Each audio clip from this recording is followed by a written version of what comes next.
रागाचे विष. गौतम बुद्धांच्या शिकवणीतून अनेकांना जीवनाचे महत्त्वाचे धडे मिळाले आहेत. त्यांच्या बोधकथांमधून जीवनातील योग्य आणि अयोग्य गोष्टींचे विवेचन मिळते. यामध्ये रागाचे विष ही एक अशी कथा आहे जी माणसाला रागाच्या परिणामांचे आणि त्याचे आयुष्यावर होणारे दुष्परिणाम समजावते.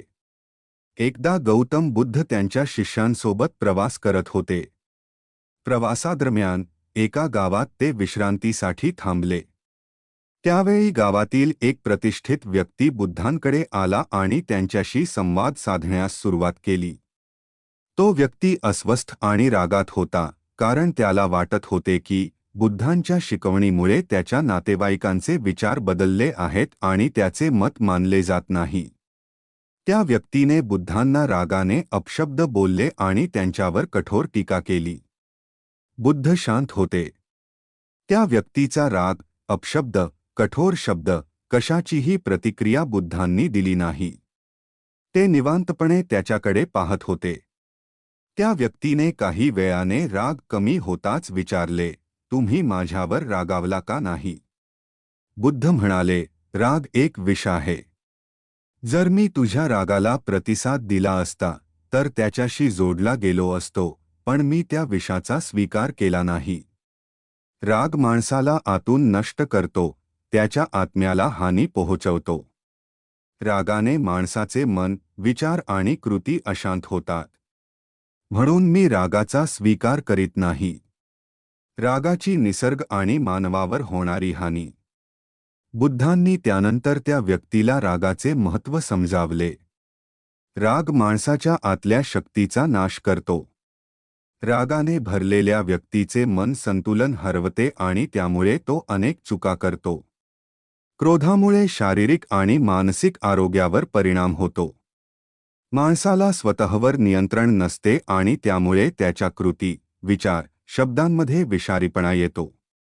बुद्धांनी एका उदाहरणाद्वारे सांगितले की जर एक माणूस आपल्या जवळच्या व्यक्तीवर राग धरतो तर त्याच्या बोलण्यातून, वर्तनातून विषारीता येते.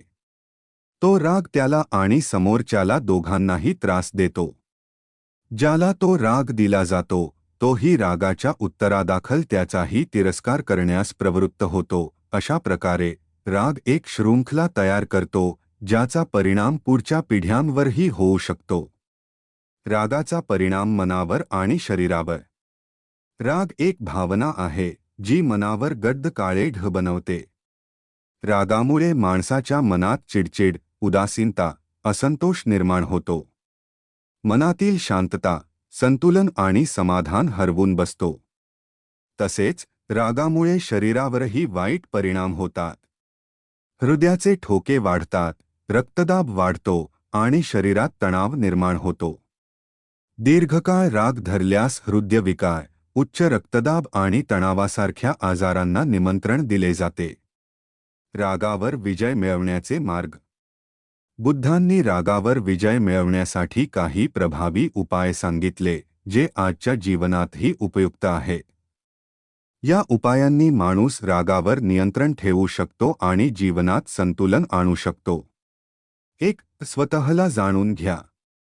रागावर नियंत्रण ठेवण्यासाठी माणसाने स्वतःला ओळखणे महत्त्वाचे आहे. आपल्याला कोणत्या गोष्टी राग आणतात, कोणत्या परिस्थितीत आपण रागाने प्रतिक्रिया देतो, याची स्वतःला जाणीव करून घ्यावी. स्वचिंतनातून माणूस रागाच्या मूळ कारणांपर्यंत पोहोचू शकतो आणि त्या कारणांचा सामना करू शकतो. 2. ध्यान आणि योग. ध्यान, योग आणि श्वसनाचे व्यायाम हे रागावर नियंत्रण ठेवण्याचे प्रभावी मार्ग आहेत. ध्यानाच्या माध्यमातून मन शांत होते, विचार स्पष्ट होतात आणि संतुलन साधता येते. योगामुळे शरीरातील तणाव कमी होतो, ज्यामुळे राग शांत होतो. 3. करुणेचा मार्ग अवलंबा. बुद्धांनी सांगितले की रागाच्या क्षणी आपण करुणा आणि सहानुभूतीचा विचार केला तर राग आपोआप कमी होतो. दुसऱ्याच्या चुकीचे कारण समजून घेण्याचा प्रयत्न केला तर आपल्या मनात द्वेष किंवा तिरस्कार निर्माण होणार नाही. करुणेने माणसाला रागावर मात करता येते. 4. माफ करण्याची वृत्ती जोपासा. माफ करण्याची वृत्ती ठेवली तर रागाला खूप वेगाने प्रतिसाद दिला जातो.